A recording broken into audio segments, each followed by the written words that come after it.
Mga totoong kwento na kababalaghan.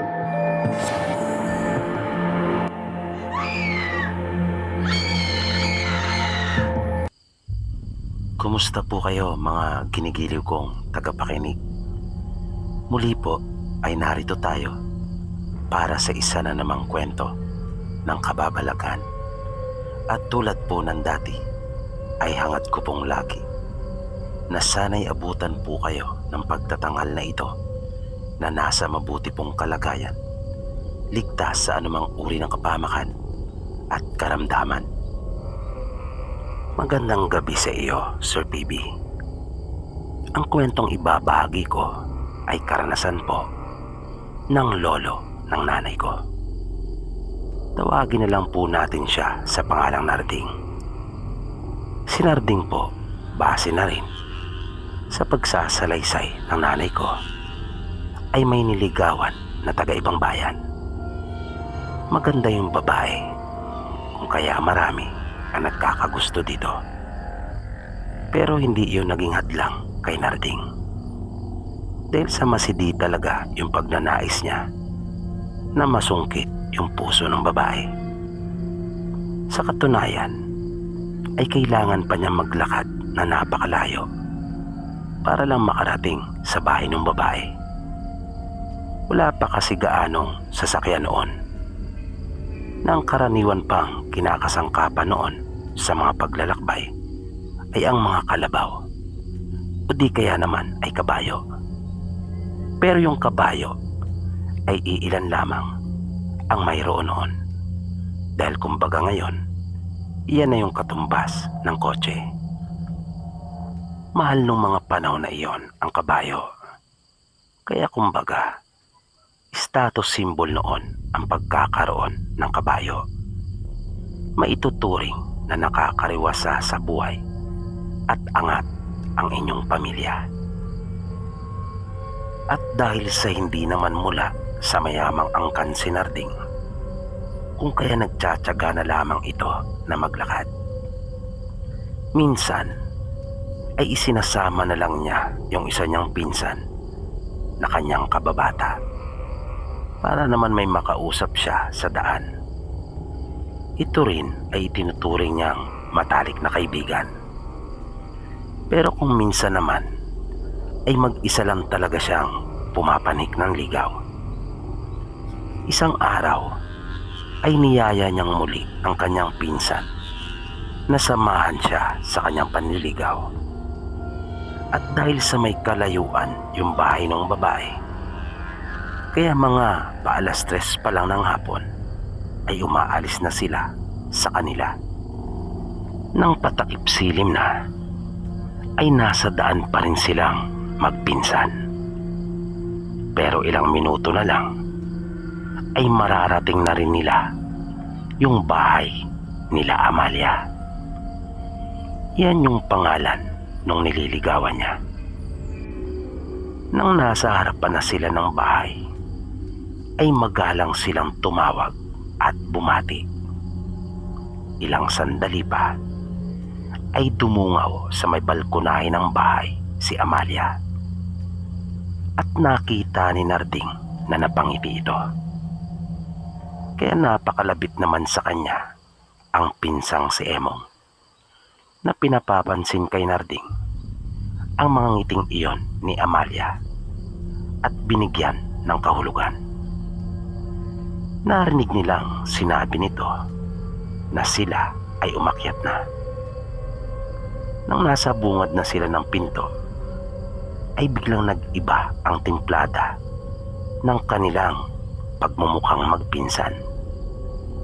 Nang may makita silang dalawang lalaki na nakaupo doon sa pinakasala, medyo hindi naging maganda ang pakiramdam ni Narding. Nang nakaupo na si Amalia, ay sinabi nitong pumasok na sila at maupo na rin. Nang mapansin ng dalaga, natubili siyang pumasok at tila naiilang dahil sa presensya ng dalawang lalaki. ay narinig niyang nagsabi uli ito na pauwi na rin ang mga ito maya-maya. Nang marinig nila iyon, ay tsaka pa lang sila pumasok at naupo. Nanatili lamang na tahimik silang magpinsan. Na ilang talaga sila pareho. Habang kanilang naririnig yung ginagawang pag-uusap ng tatlo. Habang matyaga sila naghihintay, ay may naaamoy si Narding na kakaiba. Napakalansa noon. Na nang magpalingalinga siya, ay bigla na ring nawala. Hanggang sa narinig nilang nagpaalam na yung dalawa. Nang mapatingin si Narding sa mga lalaki, ay napansin niyang masama ang pagkakatitig ng mga ito sa kanya. Inihatid ito ni Amalia hanggang sa kanilang balkonahe. Nang bumalik na ang dalaga, ay naupo na ito at kinamusta si Narding. Umaliwalas naman na bigla ang mukha nito at sinabing siya ay ayos lang naman. Siya naman ang nagtanong at nangamusta sa dalaga, na sinabi naman nito sa kanyang mabuti naman ang kanyang kalagayan. Hinanap at kinamusta rin ni Narding ang mga magulang ni Amalia. Sinabi ng dalaga na may ginagawa ang mga ito at abala. Ilang beses umihim si Narding at nang sa ikatlo ay tila naintindihan na rin ng kanyang pinsang si Emong ang ibig niyang ipaiwatig. Kung kaya nagpaalam ito sa kanilang dalawa ni Amalia at sinabing lalabas na muna upang manigarilyo. Nang dalawa na lang sila ng dalaga ay masinsinan silang nag-usap. Makaraan ang halos mahigit 2 oras nilang pag-uusap ay narinig niya ang tinig ng isang babae at nagtanong kung hindi pa ba raw magpapahinga si Amalia.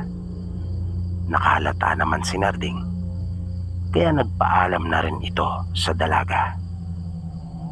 Inihatid din siya ni Amalia doon sa may balkonahe. Nang nasa daan na sila, ay kanila na ring sinimulan na manguha ng mga tuyong dahon ng nyog. Pagkat wala silang dalang anumang ilawan, kundi tanging posporo lamang, na ilang palito pa nga ang kailangan nilang sindihan bago mapaliyab ang dahon ng nyog dahil na rin sa hangin. Nang may mga kalahating oras na rin silang naglalakad, ay biglang may napansin si Emong na agad niyang tinawag ang atensyon ni Narding. Tinanong niya ito kung kanya ba raw naramdaman iyon. Napatanong naman si Narding sa kanyang pinsan na sinabing naramdaman ang ano. Sinabi ni Emong na para kasing may sumusunod sa kanila. Nanatawa naman si Narding at sinabihan ang kanyang pinsan na umiral na naman daw ang pagiging matatakotin nito. Na biglang umayos ng pagkakatayo si Emong at sinabing hindi daw siya takot. Ang totoo ay si Narding umano ang natatakot. Katunayan ay nagpasama pa raw ito sa kanya. Na tinawanan lang naman ni Narding ang kanyang pinsan. Nang malapit na silang dumaan sa harap ng isang malaking puno ng balete, ay may narinig silang huni. Napapulalas agad si Narding at sinabing nalintikan na, pagkat alam niyang huni iyon ng aswang. Napahawak si Emong sa damit ni Narding dahil sa takot. Malakas ang kutob ni Narding na sila talaga ang tinatambangan ng aswang. Kanyang pinahawak kay Emong yung nauupod ng dahon ng nyog at kanyang sinindihan ang hawak doon. Nagpatuloy sila sa paglakad, pero alerto sila kapwa ng kanyang pinsan. Nang bigla na lang napaigtad si Emong na may tumama sa kanyang tagiliran. Kaya napaangat ang isang paa nito. Sinubukan pa nga niyang maibalik ang kanyang balanse. Ngunit tuluyan na itong natumba. At nanlaki ang kanyang mga mata sa pagkabigla. Dahil sa pababa pala ang bahagi na iyon ng gilid ng daan kung saan siya natumba. Kaya nagmamadali siyang humagilap ng mahahawakan. Ngunit lahat ng kanyang mahawakan ay nabubunot dahil sa hindi kinakaya ang kanyang bigat. Kaya tuloy-tuloy na dumausdos si Emong at gumulong pa ibaba. Na napatakbo naman si Narding upang tulungan ang kanyang pinsan. Ngunit hindi niya na ito inabot. Maingat na bumaba si Narding upang tulungan na lamang itong makatayo. Na nang kanya nang malapitan si Emong ay nakita niyang nakangiwi ito at hawak ang kanyang balakang. Napansin niya rin na nagtamo ng mga galos sa kanyang braso ang pinsan. Patuloy nilang naririnig na humuhuni yung aswang. Kaya sa galit ay sinigawan ito ni Narding at sinabihan ng duwag. Hinamon pa niya ito na magpakita at hindi raw niya ito aatrasan. Mula sa likod ay kanyang inilabas ang kutsilyo at inalis sa lalagyan nito. Paulit-ulit na hinamon ito ni Narding, ngunit hindi nagpakita hanggang sa tuluyan ng mawala ang huni nito. Nang maramdaman nilang wala na ang presensya ng aswang, ay nagpatuloy na muli sila sa paglakad at kanila nang tinahak ang daan pauwi. Sa bahay na muna nila Narding pinatuloy ang pinsan niyang si Emong. Tinulungan niya rin itong gamutin ang mga sugat. At pagkatapos nilang makakain ng hapunan, ay kanilang binanatan yung natirang tuba ng tatay ni Narding. Kanilang pinag-usapan ang nangyari na masaya silang nagkakatawanan. Sinabi pa ni Narding na natatawa umano siya sa itsura ni Emong habang nagpupumilit na kumapit sa mga halaman. Napanay din naman ang tawa ni Emong habang ikinukwento ang kanyang nararamdaman nung kasalukuyan siyang dumadaos-dos at nahulog doon sa gilid ng daan. Pero biglang naging seryoso si Narding at humingi siya ng paumanhin sa kanyang pinsan na dahil daw sa kanya ay naranasan pa umano iyon ni Emong. Mabilis namang sumagot si Emong at sinabing huwag niya raw alalahanin iyon dahil sa hindi naman daw nito kasalanan ang nangyari. Pero ipinahayag ni Narding na malakas ang kanyang kutob na yung aswang na tumambang sa kanila ay isa doon sa mga lalaking kanilang naabutan kanila Amalia. Pagkat naamoy daw niya ang lansa nung naroon pa ang mga ito sa bahay. Na napatango naman si Emong sa sinabi ng kanyang pinsan at kumbinsido rin siya na isa nga sa mga lalaki na iyon ang aswang na tumambang sa kanilang magpinsan. Matapos maubos ang kanilang iniinom ay nagpahinga na rin silang dalawa. Kinabukasan ay balik sila sa kanilang mga gawain. Makalipas ang ilang araw ay nagpasya uli si Narding na bumalik doon kanila Amalia upang manligaw.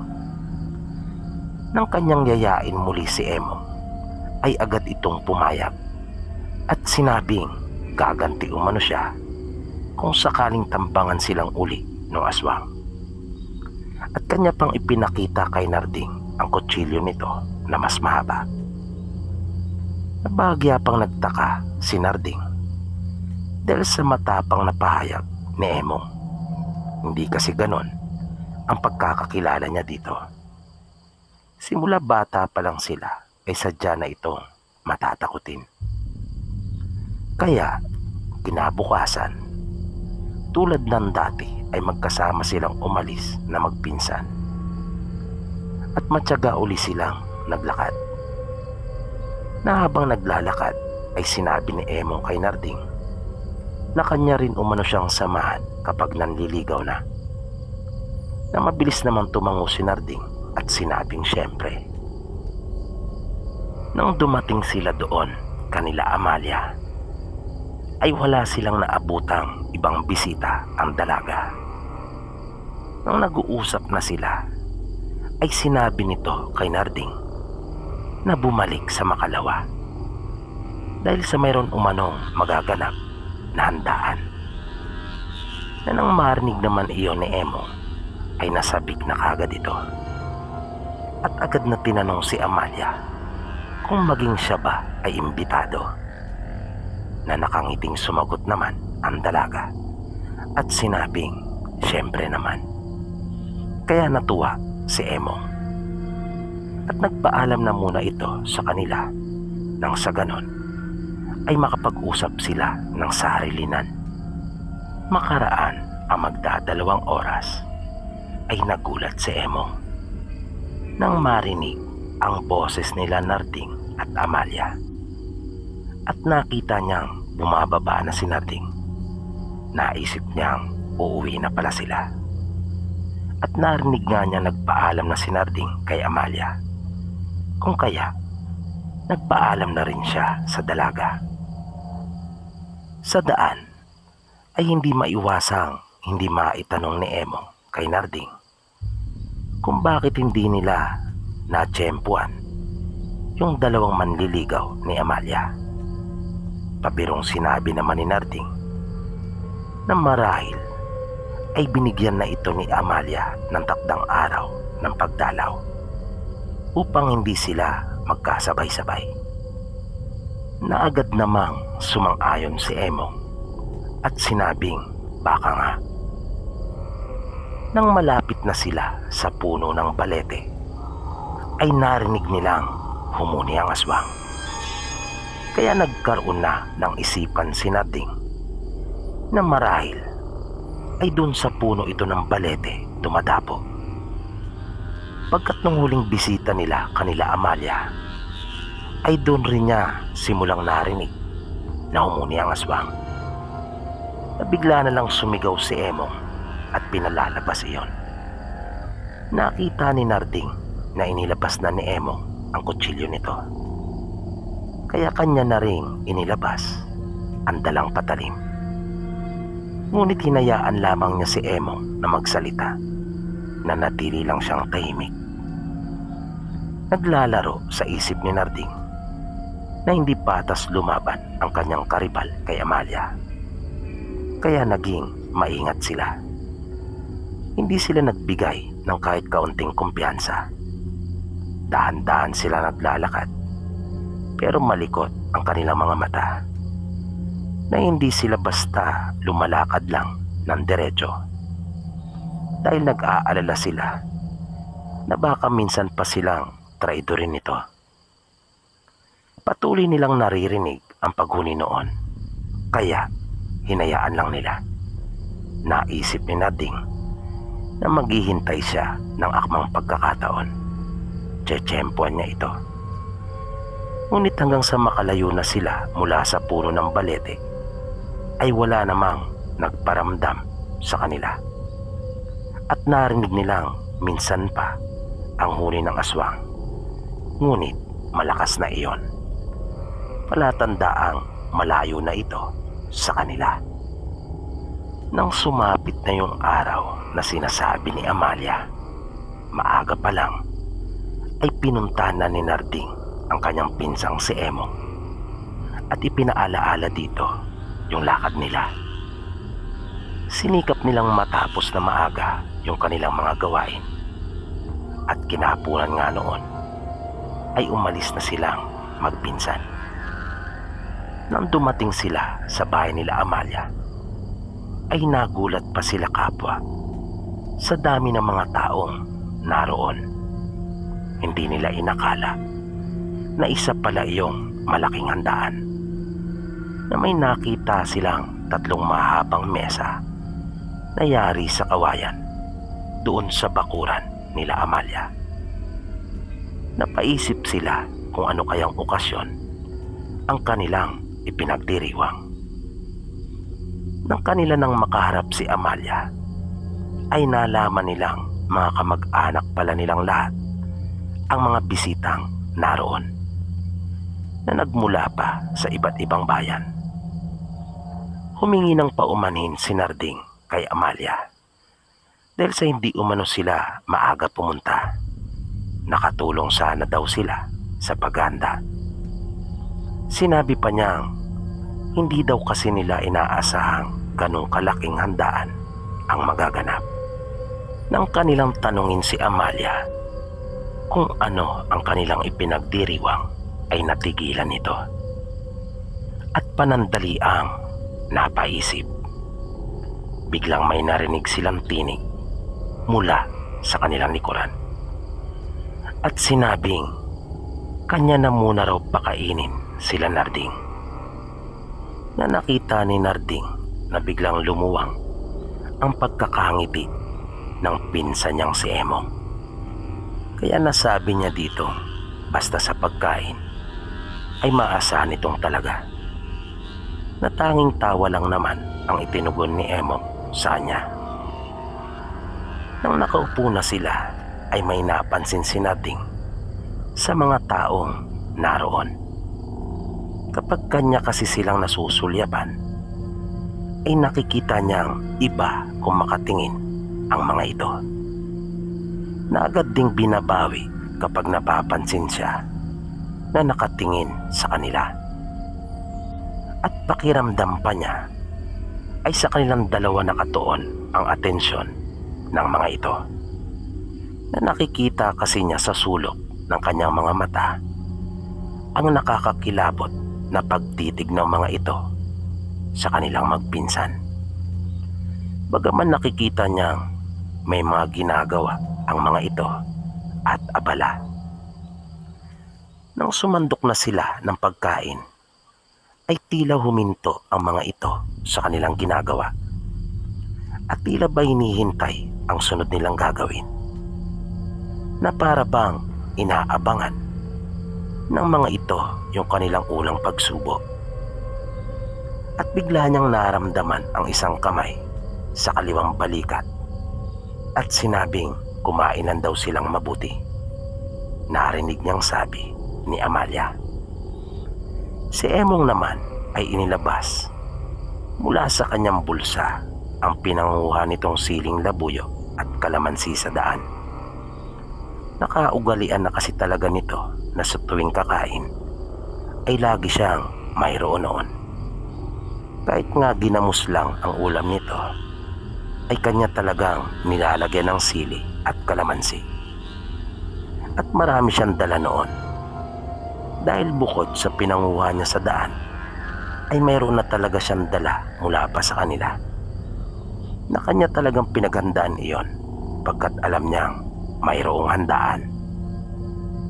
Nang biglang pigilan siya ng isang matandang babae at sinabing masarap na umano iyon, kaya hindi na kailangan lagyan pa ng sili at kalamansi. Narinig din nilang nagtanong si Amalia sa matandang babae kung bakit. Nanay pala niya iyon. Tinanong ni Amalia si Emong kung hindi ba raw siya nasasarapan, kung kaya lalagyan pa niya iyon ng sili at kalamansi. Sinabi ni Narding na nakasanayan na kasi ni Emong yung bagay na iyon, kaya pinatakan na ni Emong yung kanyang pagkain. At laking gulat nilang magpinsan nang makita ang daliri at dilang naroon sa pinggan ni Emong, kaya napatayo silang bigla na dalawa. Nahawak na ni Narding ang kanyang kutsilyo. Kanina pa pala niya ito hinugot.